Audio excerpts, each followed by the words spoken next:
forward it to a couple people who Okay. I knew could be here would be great. Yeah, that'd be great. I'll forward it to all of All them. right, all right.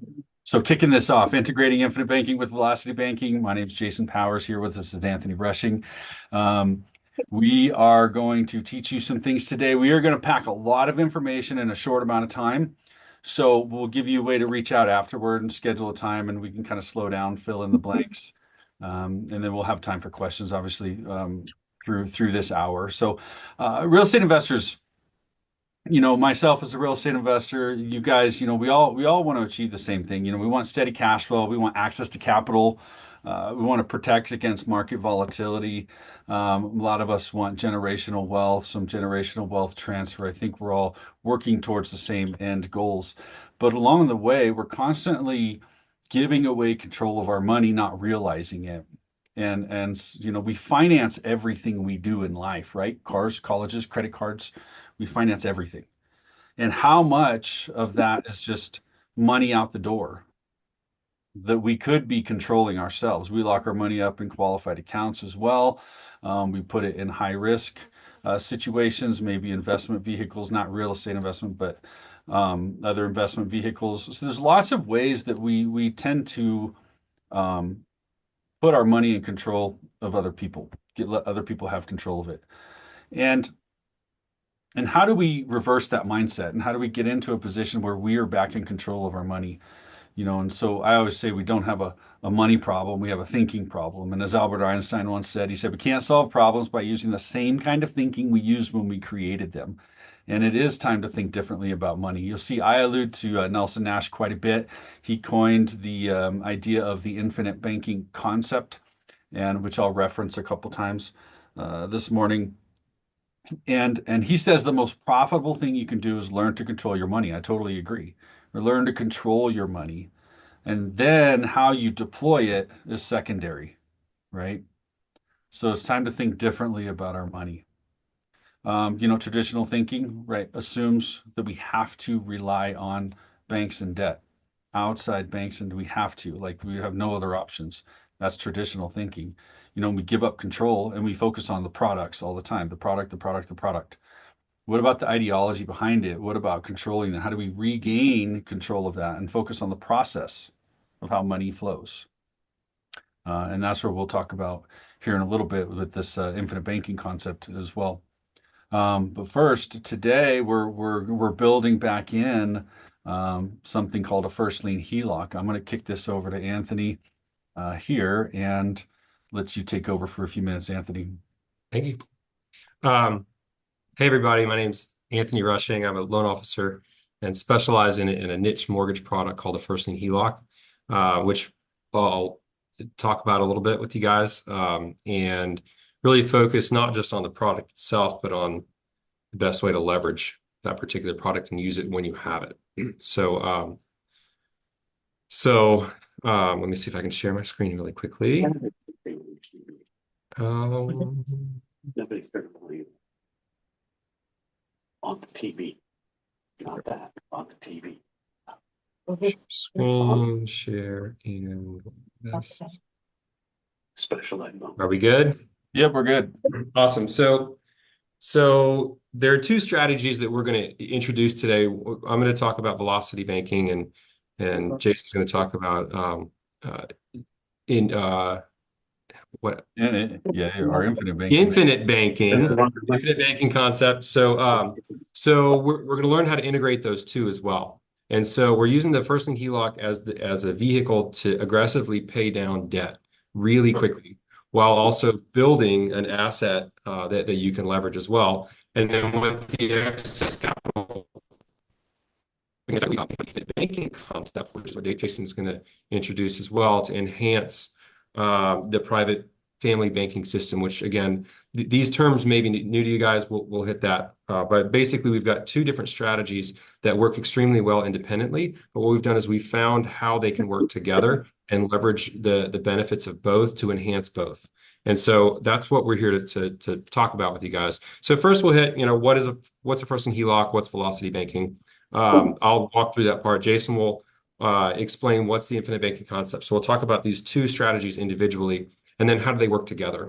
And We've got a case study, and then how can it benefit you as with your profession.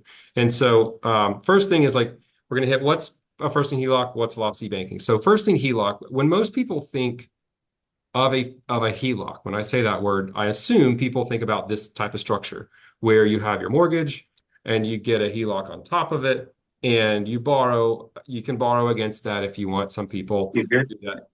Some people borrow, against their HELOC for real estate investments. Some people buy an RV. Some people pay for their kids' college.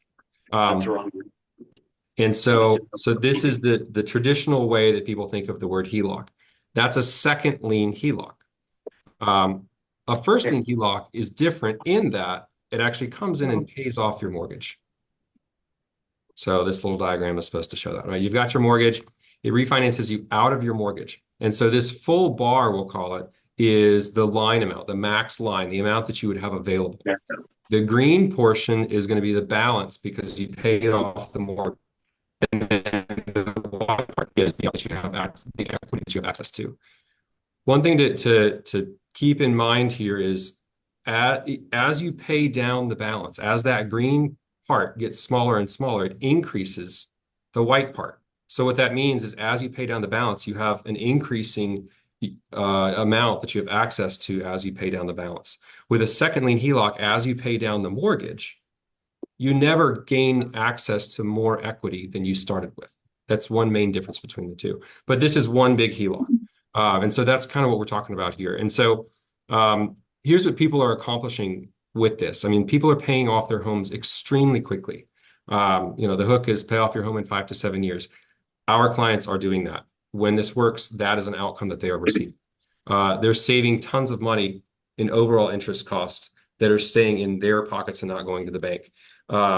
They're using this to leverage for other opportunities as well. They are creating an emergency fund that they wouldn't have otherwise, and they're simplifying their financial life into one financial hub that serves multiple purposes. So this is a product that when it works, you're paying off your home really, really fast. You're saving tons of money. You can invest with it. You create a emergency fund or a cushion that you wouldn't have otherwise, and your life is much simpler. So the main, the thing is, how are people paying off their homes really quickly? Well, there's a strategy called velocity banking. And velocity banking is the method of paying off debt faster by using a line of credit. You leverage the structure of an open-ended line of credit to be able to aggressively pay off the home in a way that isn't feasible. And a first lien HELOC is the best vehicle to utilize that strategy. So we have to understand the differences between an amortized mortgage and a HELOC, because what we're doing is we're leveraging the structure of a HELOC to accomplish a different goal. And so there are two main ways that it's different. One has to do with money flow, and the other one has to do with how it calculates the interest payment. So just bear with me while I go through this, because this will lead into how this is possible for this to work. So with your mortgage, it's a closed-ended loan. So money can go into it, right? But the money is locked away when the money is on the house sometimes. But the money is locked away. You can't take it back out. With a first lien HELOC, it's an open-ended loan. So what that means is every dollar that you put into it, you can also take back out. That's a key understanding, which means you can safely put as little, you can safely put as much, you can safely put everything, if you want to, into the first lien HELOC, because if you need it, you can take it back out. Where with a mortgage, you have to be careful with how much you put toward it to pay the balance down, because the money's locked away. Another main difference between the two has to do with how they calculate their interest. So the way your amortized mortgage calculates its interest is by looking at the previous month's end balance, and it uses the balance on that day against your rate to calculate your payment. And that's just the way it does. The first lien HELOC uses a daily calculation. I was told by the bank compliance department that I'm not supposed to say that all first lien HELOCs work this way, because I can't know that. So I'll precurse this with the right first lien HELOC for this strategy works this way. It calculates interest using a daily calculation. So it doesn't look at the previous month's end balance. It uses the average balance for the month. And it uses that average balance against your rate to calculate your payment.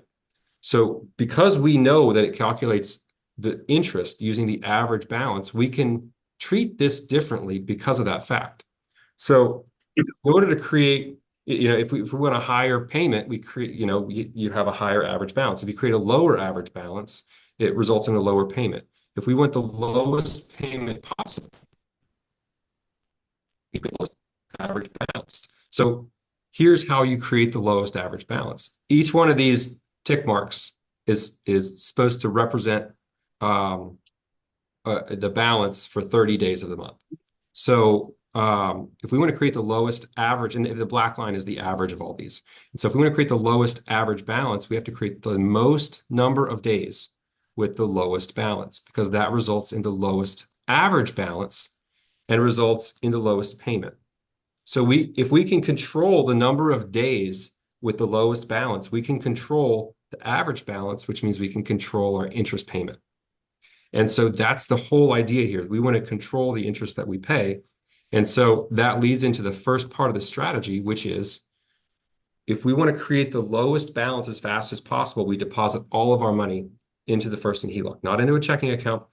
You drive it into the HELOC because that uses everything at your disposal to create the lowest balance possible. Well, now everything is in, all the money's in there. And people have to pay their bills. Well, remember, this is open-ended, so the money can come out. So what you do is the second part of the strategy is you use this HELOC, this line of credit, to pay for all of your bills. And what that means is any dollar that's left over, any dollar from that income that you use to pay down the balance that you did not take out to pay for your bills is still in the HELOC. So the only thing that ever pays off the home here is the surplus, or the dollars that are not spent. Now I can spin that a way that works to my benefit a little bit better, which is that what that means is 100% of the surplus that the family has is dedicated toward paying off the home, which means there's no faster way to pay off the house. There's no faster way to reduce debt because all of the surplus is dedicated to this.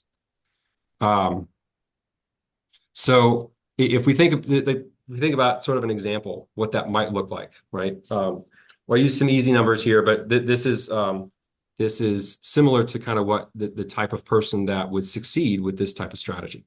So in this scenario, the household owes $300,000. Their income is $10,000 a month. I mean, they're taking $10,000 in, and their expenses are $7,000. So if we take a look at what happens in that scenario, they start with $300,000, and remember their income is $10,000. We're depositing all the income. That does is that reduces the balance from $300 to $290. Well, in this scenario, remember their average monthly spend is $7,000, so they have to pay their bills. Well, they do that.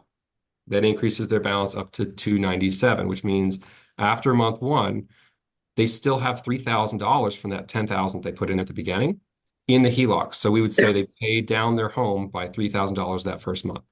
Next month, $10,000 goes in, paid it down to $287, right? $7,000 expenses. So after 2 months, they would have paid down their home by $6,000 because that's the surplus that the home has.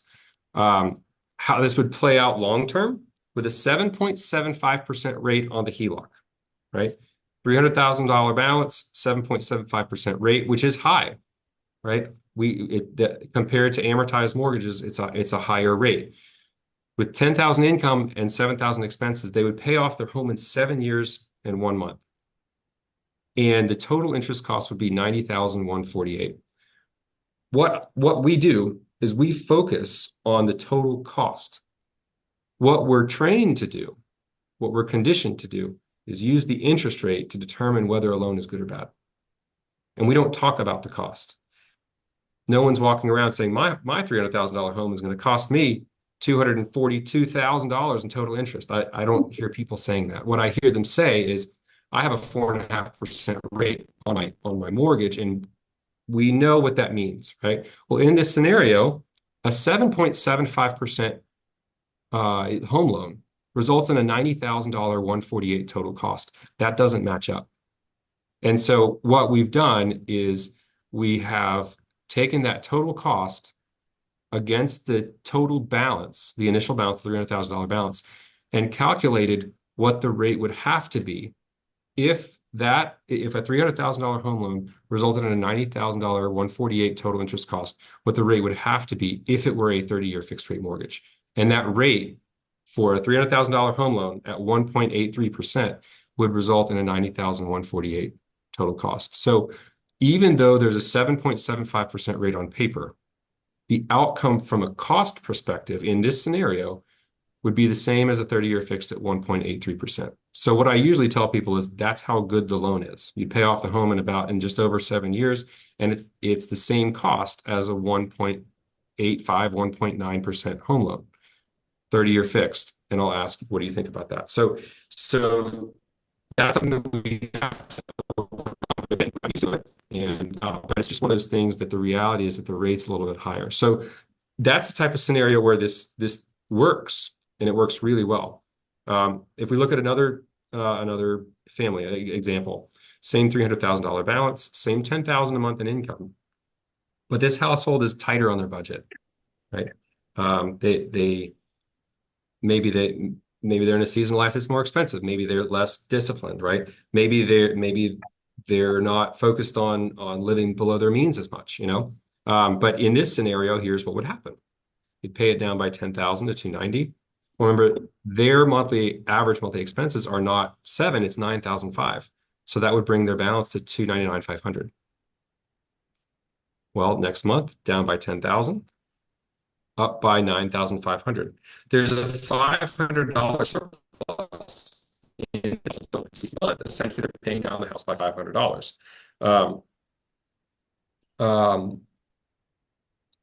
So in this scenario, it would take them over 30 years to pay off the house. The total interest cost would be $497,000, 511, which is the same as a 30-year fixed at 8.067%. So I like to show these two examples to help people understand when this works and who it works for. It works when people consistently make more than they spend, when they budget well, and when they're disciplined with their finances. This rewards that type of mindset and that type of budget behavior, call it. And that's the only case that it works. Now, when it works, it's awesome. It's really, really awesome. But it's important for me, to understand and know when it works. And there's nothing wrong. What it tells me is that this will be a better option for you, and that's fine.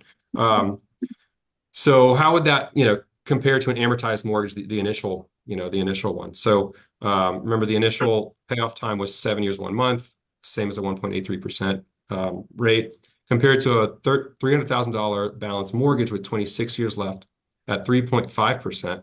The total interest paid for that scenario would be $157,000. So right there, you're looking at a $67,000 savings, even with someone that has a much lower interest rate with their 30-year fixed and who's paid it down for a little while. So all in all, in terms of this strategy, using it with a first and HELOC can allow for people to safely leverage everything. So there's no faster way to pay off the house with the current cash flow. It only works when they make more than they spend and when they're disciplined with their finances. If they're tight on their budget, it just won't be a better option. When it does work, people can pay off their homes extremely, extremely fast than what's feasible or possible with an amortized mortgage. And when they do that, they can save tens, hundreds of dollars as compared to an amortized mortgage. So velocity banking has to do with paying off your home. People do have to store their money somewhere, which can be a checking, savings, or money market account. With this, all the money is stored in the HELOC. And when they pull from the HELOC to pay their bills, they're essentially still using their money because it's all stored here. The main difference here is that it's stored in the form of equity, not as a positive representation of dollars that you have.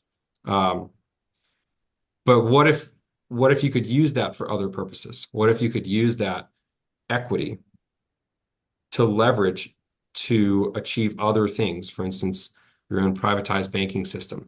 So now we introduce the infinite banking concept, because that's another piece to this, which allows for you to leverage your HELOC for something even greater. I will give it to you, Jason. So the infinite banking concept is something, I ran across this, I don't know, almost a decade ago. And I was listening to a podcast about a guy talking about how you could create this what they called the private family banking system, where you could uh, control the banking function in your life, build up wealth along the way. He was actually talking about debt. He was talking about how you could pay down debt and build up a cash warehouse along this at the same time. And I was thinking, well, that doesn't sound accurate, because we think linear, right? When we have debt, we think, well, we got to pay down debt first and then we can begin to accumulate. So I called him and he taught me all about it. And who would have thunk, this much time later, I'd be doing it full time as a career and teaching it around the country, So again, so now we're gonna pause on the first thing he locked, the velocity banking idea. We're gonna pivot to the infinite banking concept idea, and then we're gonna bring them both together. Okay. So again, the infinite banking concept is about putting you in control of your money. The process, we say it's a process. I said it before, and it's not a product. The concept itself is not a product. It's a process about controlling the banking function. So maybe in what Anthony was talking about, when we talk about the volume at which you pay down something might be that process of paying it down in a different manner than you traditionally would gets you away from thinking about the product. And his example would be the interest rates, right? The interest rates are the product. Well, okay, well, 3% is better than 7%. Well, not always. How is it paid? And the process in which a loan is paid down affects the end result. So the same idea, this is about a process and how we do it. So the infinite banking concept, it's the best place to warehouse your wealth. It has guarantees, safety, ready access to your money along the way, controlling that banking function. The vehicle through which we show people how to implement the infinite banking concept is properly structured dividend paying whole life insurance from a mutual carrier. So I get wordy about it because it's particular. It is not just, hey, go get some life insurance and this will work too. It's not that simple. It is properly structured. It is designed in a particular way to maximize cash value access within your life insurance policies that you can then redeploy to use to make you money or save you money. It is, I say, a mutual carrier because there's two types of insurance companies. There's stock-owned companies and then there's mutual carriers.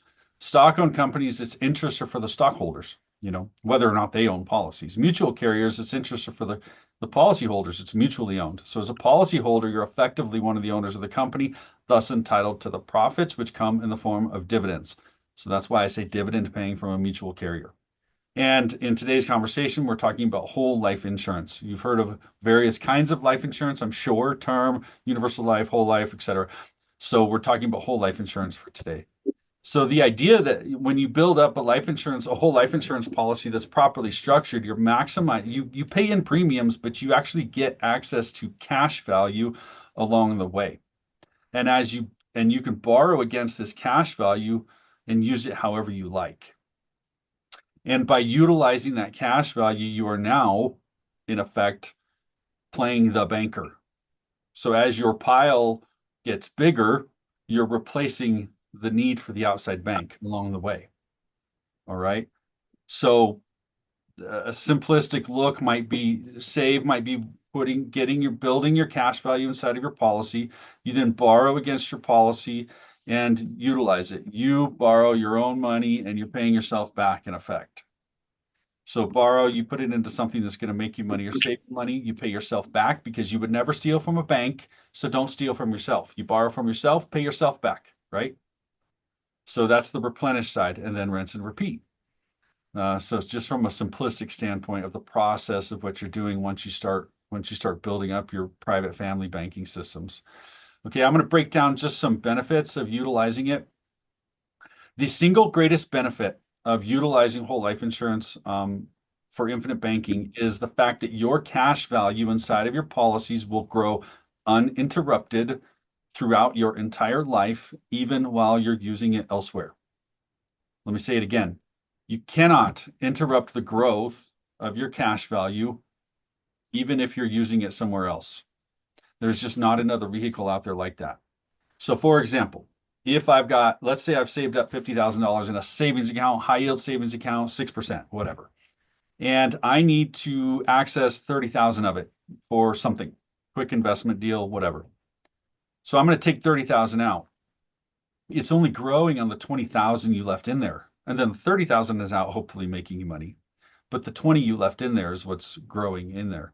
Inside of your policy, if you have 50,000 in cash value inside of your policy and you borrow all 50,000 out, it's growing as if the 50,000 never left.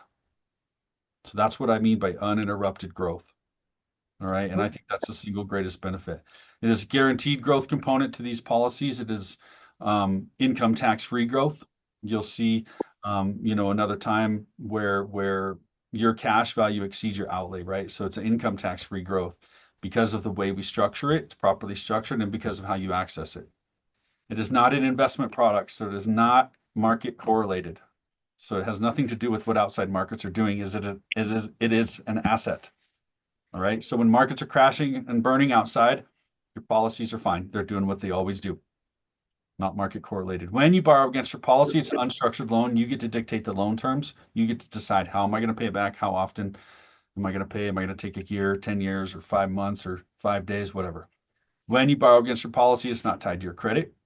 You can utilize it now throughout your entire life to make you money or save you money, even use it to supplement retirement later, even on an income tax-free basis.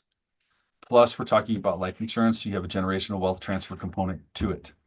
It's tax-free. Lots of different ways to use this, and we're not going to dive into this in this short amount of time we have today, but it's just a vehicle, another vehicle that can give you access to capital. You can use it for private money lending, real estate investing, liquidity. You have liquidity for opportunity. You think of controlling your own. What things do you finance in your own life? Cars, colleges, credit cards, right? Emergency fund, retirement income, legacy component, your wealth transfer to it. Lots of ways you can use it. All right. Let's see. We have time. I'm going to show you one case study real quick. I'm going to go super fast through it. What I want you to do is schedule time with me afterward, and we could back up and slow down and go back through all of this really and revisit it. But we're packing a 3-hour program into 45 minutes here, so we're drinking from a fire hose here.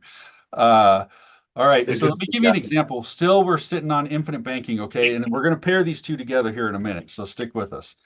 So in this example, this was a gentleman when we met. He was buying single-family rentals, little college town, 1 and 2 bedroom houses. He was buying them for 50, 75 grand a pop, and just turning them into rentals for college kids. At the time we met, his strategy, he had 18 of them so far. His strategy was save up the free cash flow from the rental income into a savings account. As he would have enough, he would go buy another property, and he would just pay cash for it.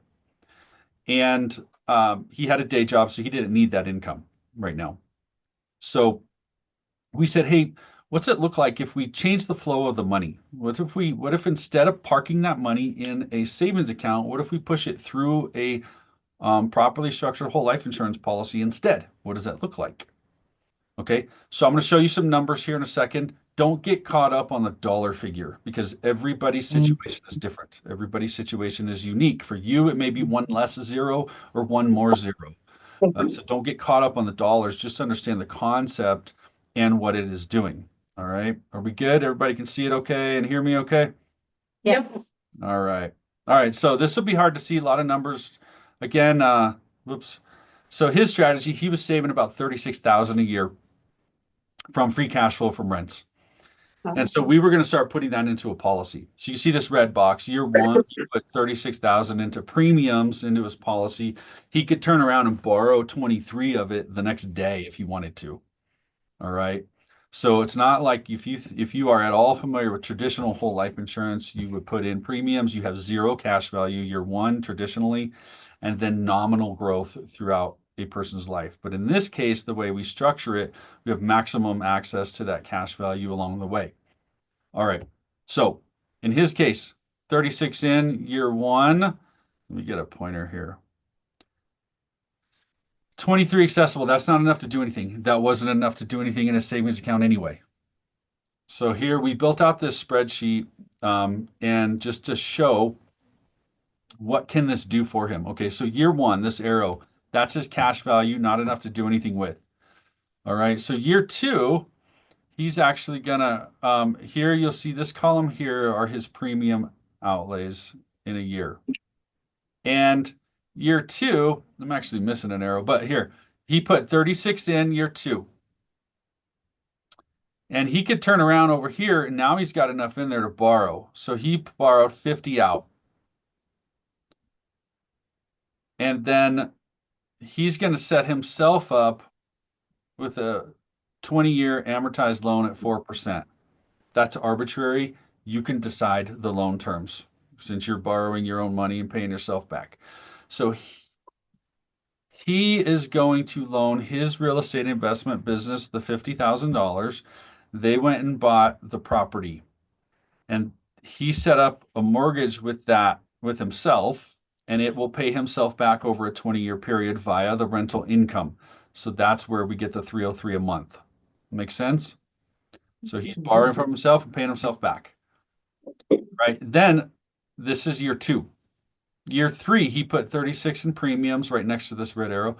Not quite enough in there. He had 39,000 in there, so not quite enough to do anything that year. So again, he's going to keep socking away. Year four, let me go to the next slide. Year four, which is where this arrow is, he does have enough. He can borrow 50,000 in cash value from that policy. He can buy property number two, set himself up with a second 4% 20-year AM loan, whatever. So that's why you see the repayments over here jump from 303 to 606, because two properties are now paying its own mortgage back to him. Okay, something interesting happens because of the compounding growth inside of a policy. Now, all of a sudden, remember he had to skip year one, he had to skip year three. But now, from year four, he put 36 in, he accessed 50. Year five, he put 36 in. He's got enough growth in there now, he can access 50. So he went and bought property number three there at the very bottom. Set himself, we just assumed the same kind of loan. So now he's got three properties. But the compounding growth has kicked in again. So year five, year six, this is year six. He put 36 in, he could get 50 out, property number four. Year seven, 36 in, 50 out, property number five. Year eight, 36 in, 50, so on and so forth. So the compounding growth inside the policy is more than he's putting in premiums now, where he can begin just snowballing this, just buy a property every single year if he wants to. So we did this several years in a row. We just played this out. We said, let's stop. Let's see what it looks like if we stop after year 10. We bought 8 properties. He's got 8 properties making payments back to himself, accumulating 27 a month in total payments. We said, hey, year 11, let's just see what it looks like. If we stop borrowing, let it accumulate. We've now we're going to adjust down premiums because he's got enough growth momentum inside of his policy. He doesn't need to keep paying 36 a year. So we dropped him from 36 to 12 a year. But fast forward, every $2,700 he pays back to himself is there to be redeployed to something else. All the premiums being put in are creating the compound growth as well. So you can see in the far right column, this is his gross cash value accumulating all over again. And it's just growing, growing, growing. He can access that at any point. So we ran this out about 17 years just to show, hey, what happens that far down the road even? So from year 16 to 17, he's putting 12,000 in premiums. His cash value is growing 36,000, plus he's recapturing the loan amounts. So that 1 year, he's built up 52,000 in cash value just in that 1 year. That can be redeployed, right? It doesn't have to be sitting in here accumulating. So that's just to show you one example of the dozens and dozens and dozens of ways you can utilize it. and how infinite banking and the compounding growth of that can really take over and give you access to more capital than you would normally otherwise have. All right. And so now let's pivot for a second and link these two together. What happens is with, and I'm going to hand this back over to Anthony here in a second, but with these strategies, sometimes infinite banking, in this context of this meeting, infinite banking can work by itself. First lien HELOCs can work by themselves. Sometimes having a first lien HELOC, because you have so much equity in your home, creates even more opportunity to access your own equity and start larger policies. So not only will you have the equity building up inside of your home that you can access via the first lien HELOC, you are also building up another warehouse of wealth inside of your policies. Okay, so now you've got the two working in tandem together. Okay, but both require discretionary dollars, both are a liquidity vehicle in different ways. And they work in tandem. Okay, now I'm going to kick this over to Anthony. You're on mute. I was like, he's quiet. He's miming. He's miming time. Sorry, I'm a dad. I have bad dad jokes. So just sometimes they come out, this don't work, so it's okay. So we've got two different strategies that like Jason said, work independently. When we came together, we wanted to see and find out, could they work together? And would it be beneficial for that to happen? And in theory, we had an idea how it could work, but we hadn't proved it out. And so we got together and proved that it does work. So,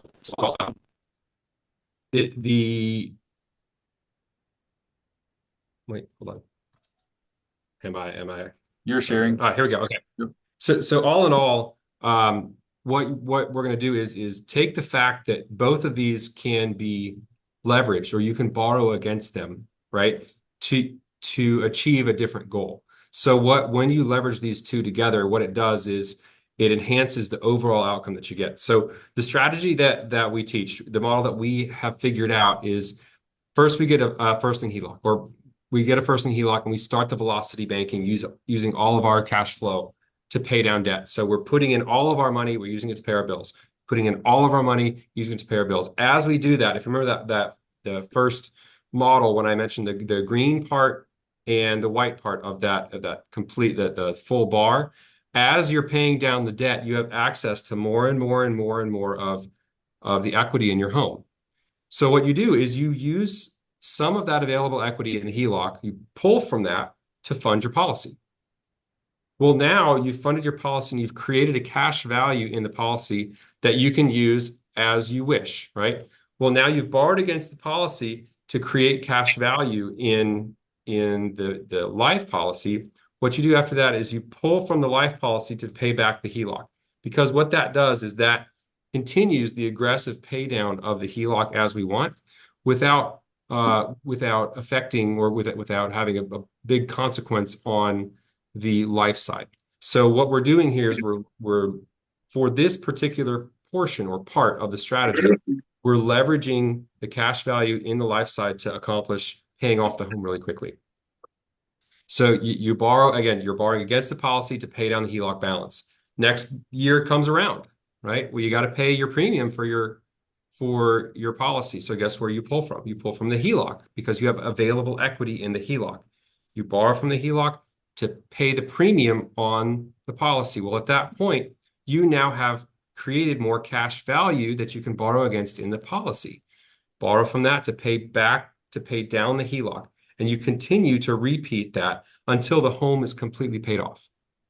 So now what you have is you have a fully paid off first lien HELOC that you have access to all of the equity in there, but you have a loan against the policy. because you've pulled from the policy to pay back the HELOC. Well, what you do then is with the cash flow that you have, you now focus on paying back the policy, the loan that you took from yourself, right, from the policy to pay it back. And what this does is this creates, after a time, once the policy is paid off, now you have a home that's fully paid off and was paid off in an extremely fast period of time. And you have a cash value life insurance policy with an amazing death benefit for one, but you also have a cash value that you can borrow from if you want, along with the HELOC. And then there are other amazing things that come with the reality of having that type of properly structured life policy that I know about, but I don't want to speak to because I'll get it wrong because I'm not the insurance guy. So all in all, what this allows for you to do is get the benefit of both. You pay off your home really quickly, you save tons of money on your mortgage compared to what you do now, and you create an amazing asset class, which for what it's worth, I believe is the strongest, possibly safest asset that I'm aware of at this point in time. So you get both outcomes when you utilize the strategy and when it works. So I think that I just explained what this slide says. Yeah. So all in all, I hope that I explained it well. So the result, right, is kind of what I just talked about. You become mortgage free in record time. You save tons and tons of money in overall interest. You build a large and accessible line of credit that can serve for future use, and you build a warehouse of wealth in the life policy that you can further enhance your banking system and to leverage for future opportunities as well. So we have a case study with this as well. We want to keep in mind the velocity banking strategy has to work in this case, which means we are talking about when this works, right? When this works, all of these things are true, right? Which means we're talking about people who cash flow, who are disciplined with their finances, who make more than they spend, right? Those are the people that this whole strategy works for and it's true with. So with this particular case study, we had to come up with an example household. So this household currently has a mortgage and they owe $320,000 on it. And they have 26 years left on their home at a 4.5% rate right now. Their current income is $12,000 and their average monthly expense, their total spend, not including their mortgage payment, not including PITI, is $5,500. Their monthly escrow is $4,800. That's the scenario and assumption that we're making for this particular case study. Jason, do you want to walk through the policy? Well, and this, because of the equity access now, in the first lien HELOC, this person is also able to start a life insurance policy that will, he can put in 60,000 a year for a couple of years. We could ratchet it down to 12, ongoing after that. And that is building up that warehouse along the way, right? And so the idea is we're funding the policy from accessible equity, and then we will borrow against that. There's different strategies, but in this example, we're going to pay in premiums. We're going to borrow out cash value to pay back down the HELOC along the way. Because mathematically, in this example, it makes more sense. You save more in interest cost. Correct. And one way to think about this is essentially it makes sense to borrow from the least expensive place. So I think from the policy, you're on 4% interest to pull from the policy. To use the HELOC, you're borrowing at around 7.75, around 8%. So it makes sense to pull from the 4% place to offset or pay down the 8% place. And so that's mathematically why it makes sense from an interest cost standpoint. And I want to interject real quick as we go to the next slide, that we don't get you guys started with something like this and then just say good luck. This is an inductive strategy, right? And so we're walking with you along the way and helping strategize what's the plan, what are the premiums, how much are we going to borrow, et cetera, et cetera, et cetera. You know, I kid with my clients. I say, hey, we're talking life insurance. You and I have to get along because we got to put up with each other through the rest of one of our lives, right? So we're talking a lot. And we're talking, you know, often throughout the year, strategizing what works, what doesn't work, you know, let's pivot here, let's pivot there, you know. And so we're not, I know it's a lot of numbers. It can be daunting for some people, but don't feel like this is like, oh, I got to retain all of this. And then how on earth would I deploy this myself? You don't have to do it alone. And I can support that as well. By entering into a niche that isn't very familiar and requires people to shift their mindset a little bit, we know that we take on the responsibility of long-term support. And what I mean by support isn't like the formal, you know, is people call me and ask me, you know, previous clients from, I have one client who they've done 3 homes with us, and they call and ask about strategy, right? I'm not a financial like planner, but what I can do is help people think through how the first lien HELOC works and how that could apply to their current situation to help them better plan and manage this strategy and the product to align with what they're trying to accomplish. So same kind of thing as Jason, you know, like we both work in niche marketplaces that require returning back to the education, because I can't expect for people to learn and be an expert and remember this for the rest of their lives and say, you know, later, I got your loan, talk to you later. That is not how we function here. So there is ongoing support from an education standpoint so people can make the best decisions for themselves. And so I'm glad you said that because I don't know what all of your stereotypes with loan officers is, but if it's one where they get you the loan and they go away, that's not how we function and how I function for what it's worth. So the strategy itself, right? So we're thinking about the strategy of, remember, we're pulling from the first lien HELOC, and we are using that money to create and pay for the life insurance policy. And then we're pulling from the life insurance policy to put the money back in the HELOC to continue the HELOC paydown, aggressive paydown strategy. So here's how this particular scenario, when we built it out, worked. So the first year, remember, you get the HELOC, you start velocity banking. What you did is you pulled $60,000 from the HELOC to fund the policy. That's the first step, right? Well, at that point in time, you borrowed $60,000 from the HELOC and you created your policy. Well, now you can borrow against the cash value of the policy, which is exactly what you do. So you pull $45,000 from the policy and put it back in the HELOC, which pays the HELOC back down by $40,000. And with that household's cash flow, they would pay down the home by $34,000 per year. For what it's worth, our average pay down per year is just right above $34,000. Now, I didn't build this knowing that. I learned that data later on, but that is actually our average pay down per year for is roughly $600 or $700 million in first lien HELOCs that we have on our books. So year 2, you do the same thing, right?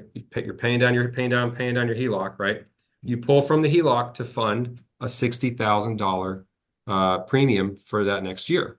Well, remember the strategy is to pull from the insurance policy to put it back in the HELOC. So you do that. You pull another 45, put it back in the HELOC.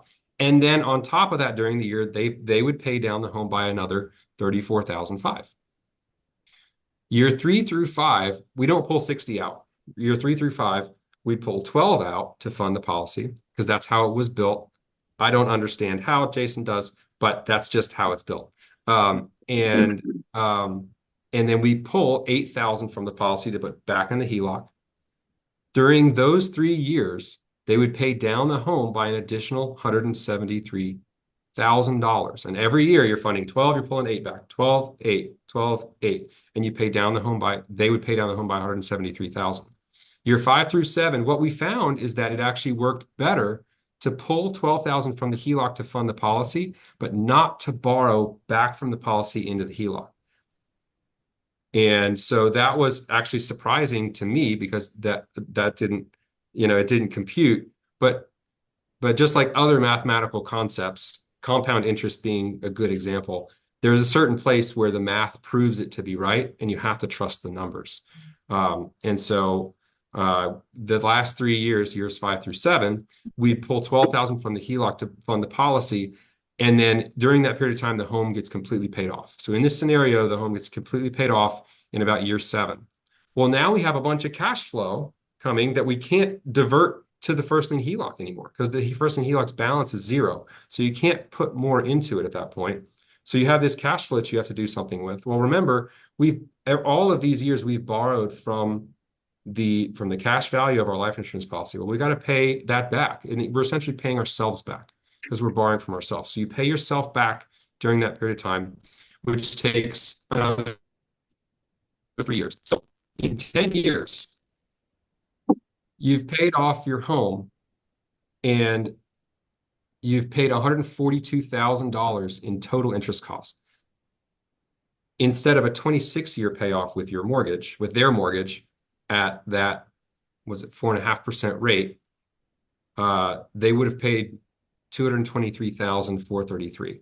So they paid off their home 15.92 years faster, almost 16 years faster. They saved $81,000 in overall interest. Now, this isn't just first lien HELOC interest. This is HELOC interest and the interest that you owe from borrowing from your policy, right? So overall interest, they save $81,000 roughly. They have a cash value with their insurance policy of $252,000, and they have $467,500 in available equity in their HELOC as well. So it's a total of $720,000 in leverageable money that you can use to invest if you want, or you can just sit and have a house that's paid off and have this amazing life insurance policy that has multiple. When this works, that's what you can help people achieve, which I would argue is a pretty monster life-changing opportunity. And the cool thing is when it works, when the cash flow's there, people don't change their budget. They change nothing about what they're doing. They just change the vehicles that they're using because those vehicles are better with their current budget and their current cash flow. And I would often say, and we'll kind of, for sake of time, we'll kind of just graze over these next 3. But yeah. I say it all the time that it's about changing the flow of your money. With real estate, when I'm teaching infinite banking and real estate investing, I'm not telling you how to do your real estate investing in and of itself. If your strategies work, they work. I'm showing you how to change the flow of your money and how that can turbocharge what you're already doing. So if we can go back one slide, see, by not, let's say you just did forced savings. Let's say you just saved your free cash flow instead of doing any of this. You can do that. How many of you are actually going to do it? 1, 2, if you don't have a plan where you're piping money through that's going to direct it. 2, you have lost opportunity costs. You have, where did you deploy it? You have money, you have money that's not doing multiple things at once. Right here, you have money that's doing multiple things at once. In this vehicle, you're creating other opportunities that you did not otherwise have through being able to access the capital in your own home, the equity in your own home. And it's growing along with the pay down, right? Versus your traditional HELOC, which is okay too, it works. But the traditional HELOC, as Anthony said in the very beginning, it's not increasing as you're paying down your mortgage. You got to go reapply.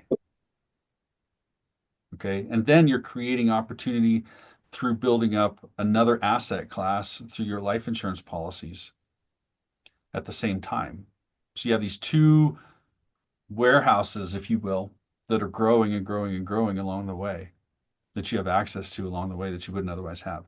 So on the next slide, just to show you kind of one thing we do to help you get from A to B is work with you on a cash flow analysis and working through income, expenses, assets, liabilities, goals, objectives. And that helps me get the framework of what's going on and we can plug this into our calculator pretty early on and figure out, is the first lien HELOC a good approach for you or not? If it's if it's possible or a good approach, then that's where we'll introduce you over to Anthony and his guys to start analyzing that process. Along the way, we may be looking at the infinite banking process and how that could work. And maybe one of the two work and maybe none of it works, So we'll show you a calculator on the next slide. We show you a calculator, kind of how that looks and what that can look like. These are the same numbers we just went through. And then, yeah.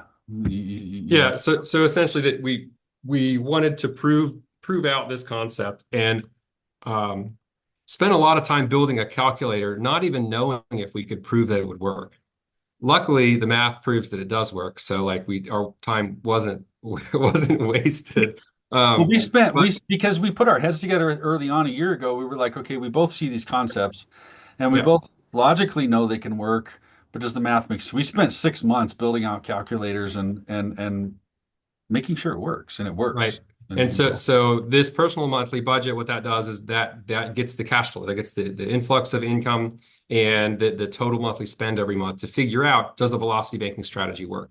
Then we use that and that plugs into the next calculator that does, now this calculator integrates the two strategies together for us and tells us an outcome as to whether or not it's going to be a good fit or whether it's not. Because, there are, from my seat, there are two questions that we ask. The first is, should you do this at all? And if the answer is no, we're going to tell you that, right? If you shouldn't do this or if it's not a good fit, we're going to tell you that, which, again, stereotypical loan officer, from what I understand, we're a little bit different than that too, because a lot of times the stereotype is you just get as many loans and you do whatever you can, right?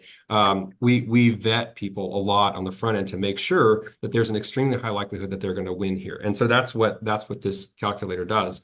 And then we get, an estimated, projected payoff time, we'll call it, a projected total interest cost, and, total available in the end. So that's kind of what we do to figure out and understand, is this going to work for people? What's the projected outcome? Is it, it's sort of at this initial phase is like, is this going to be absolutely amazing for this person? Is it going to be okay, right? Or is it not going to be a good fit? And like Jason said, sometimes the insurance policy itself, without the velocity banking strategy, may make sense. And from my standpoint, that's totally fine. Because if the velocity banking strategy doesn't work, I don't want to help someone move forward with it if it's not going to work. Same kind of thing, right?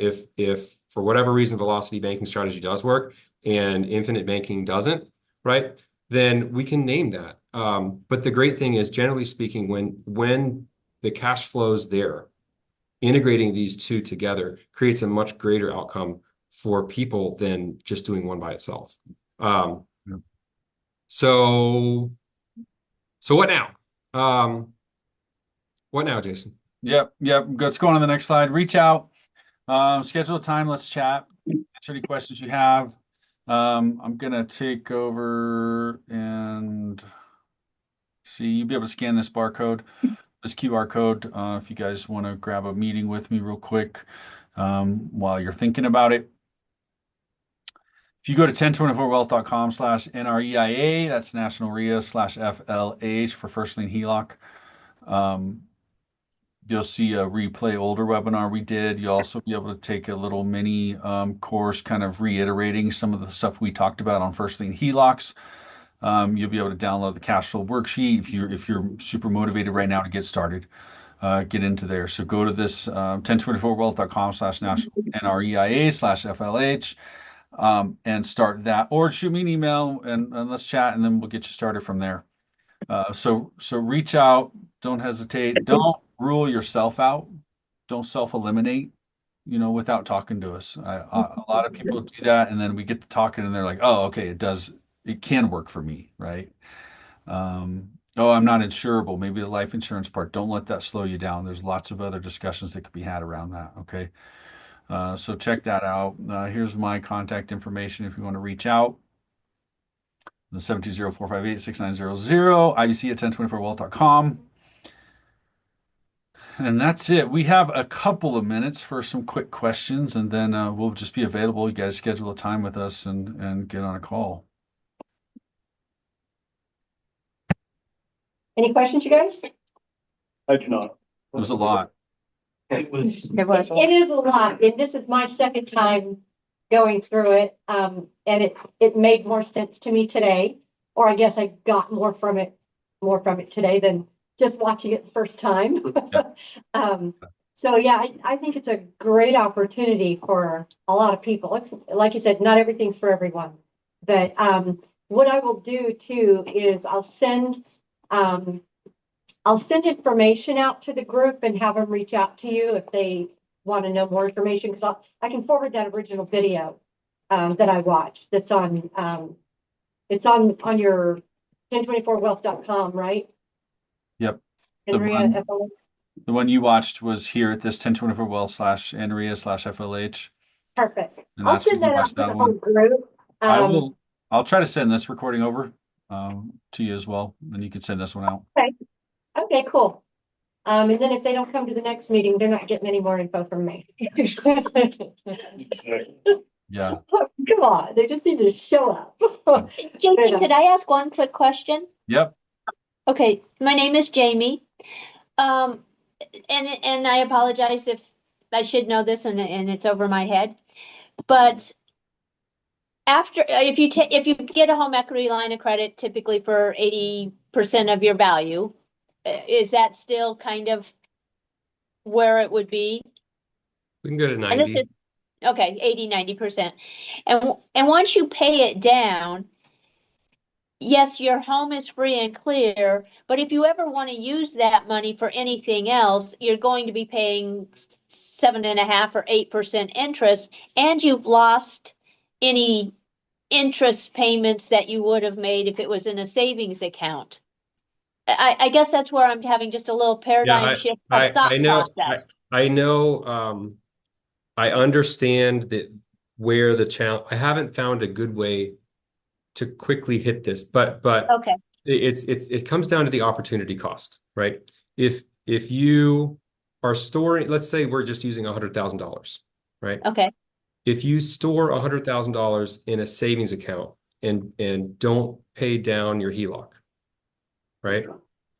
By storing it in the savings account, you're automatically paying 8%. We'll call it. So that would be $8,000, right? So if you keep it in a savings account, to use that money, you're right, you're not paying interest to use that money, but you are paying money to store them. You are paying interest to store the money in a savings account because you haven't paid down your HELOC, right? Okay. So by moving the money from the savings account into the HELOC, you now save $8,000 a year, right? You're right. If you then pull the money back out, you have to pay interest on it. But the thing is, and you're right, if you were to store it in the savings account, you don't pay interest on the savings account, but you're automatically paying interest on all the money that's not being stored in the HELOC. Correct. So But there's at the very end, when the HELOC is paid off, now you just have very expensive money. If you ever wanted to compared to access what, that, right? Compared to hard money? Let me make a comment real quick on that though, Jamie. So I just did this on my own house. I calculated if I put money down, paid my house off in 8 years, right? it's going to save me $557,000 instead of paying it over 30. I saved all that money. Okay. So to pay $775, you're not going to really keep it for 30 years. No, and I'm not worried about the $775. I'm talking about when you pay the HELOC Right. completely off and it's at zero, Mhm.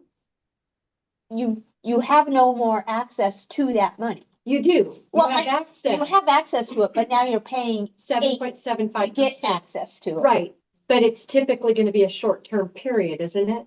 So if you calculate it out, Depends on what you're going to use it for. right, but if you calculate it out, typically, like I You think just use the other money though?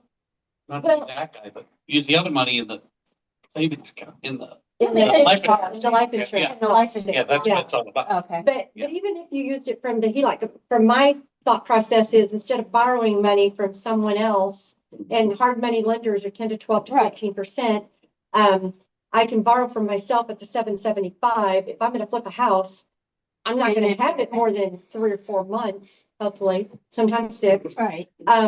But that's cheaper than going to a hard money lender, and it's easier, it's quicker. You got the money You're now. your own I- business. So I would With this say question, this question, that the root of the challenge is that It's a if I paradigm. if I borrow from if I use the money that's in my savings account, it doesn't cost me anything. But if I use the money from the HELOC, it does cost me something. However, you have to, there's another piece to this too that's part of it. You're right that if you pull from the savings, you don't pay money on it, and if you pull from the HELOC that's paid off, you do pay interest on it. That's true. However, what do you give up by storing money in the savings account and not paying down the HELOC? Well, you give up the fact that if you store money in savings account, you're paying a ton of money on the HELOC. You're still paying 7.75 on the HELOC because you haven't put the money in there. if we look at it side by side, if we look at it side by side, one perspective is let's use the first thing HELOC. Once you've paid off the house in full, and you have this entire full line of credit sitting there, and if the perspective is, yeah, but now I got to pay 8% to borrow money, but I would say, but let's say you didn't do that. The alternative is you have your traditional mortgage and you're still paying the property, Yeah. and you still are required to have to save elsewhere to have cheaper money elsewhere. But in this case, you just freed up almost 20 years. Right. So it's more about opportunity cost is really what we're gaining. Yes, you're gaining opportunity cost because if you're storing the money, if you have $100,000 in savings and not in the HELOC, you're already paying 7.75% on that money. Okay. Because you have a $100,000 balance on the HELOC, you're by default right now paying 7.75% interest because you owe $100,000 on the HELOC and you have $100,000 in your savings. So if you don't pay the house to zero, by default, you're paying 7.75% on the full amount, right? So I would prefer to pay 7.75 on zero and then 7.75 on 25,000 for 6 months or 50,000 instead of 100,000 for the whole time. Okay. Does that help? Yeah, that does help. That again, like I know there aren't many questions I get that catch me off guard, and I have a pretty good quick explanation for most lines of thinking that I understand are there's a gap, right? That's one that I haven't formulated a good way to hit it right on the nail, if that makes sense. But does that help clear up kind of the yeah, question? and then I just have one other last question, which will be easy. My current HELOC, Famous it last was words. only, it was, you could only draw off of 10, I don't remember, like 5 years, and then you had to pay it off at 10 years. Are these ongoing indefinitely? So ours Or is is there a time limit? Yeah, that's a good question. Ours is a 10-year draw with a 20-year repayment. So any balance at that 10-year mark converts into a 20-year amortization. That being said, most people just refinance, re-up into another first and HELOC before Okay. that 10-year period to extend it. We waive the origination fees for the bank origination fees for all returning customers. To make it easier, you do have to go through the refinance, but at that point in time, generally speaking, people's homes have appreciated, so you can get a higher line. And if you're using it to leverage, it just gives you more capital to use at that point if you want. Yeah, that's a good question. Okay. See, that was easy for you. That one was there. I was ready for that one. Keep it out. Yeah. All right. All right, Thanks, guys. Anthony. Yeah, I appreciate y'all's time and reach out with questions, schedule a call, and get you filled in. I'll get this recording out as well to Patty, and yeah, appreciate it. Thanks, everybody. All right. Thank you. All right, guys, take care. You too. Bye-bye.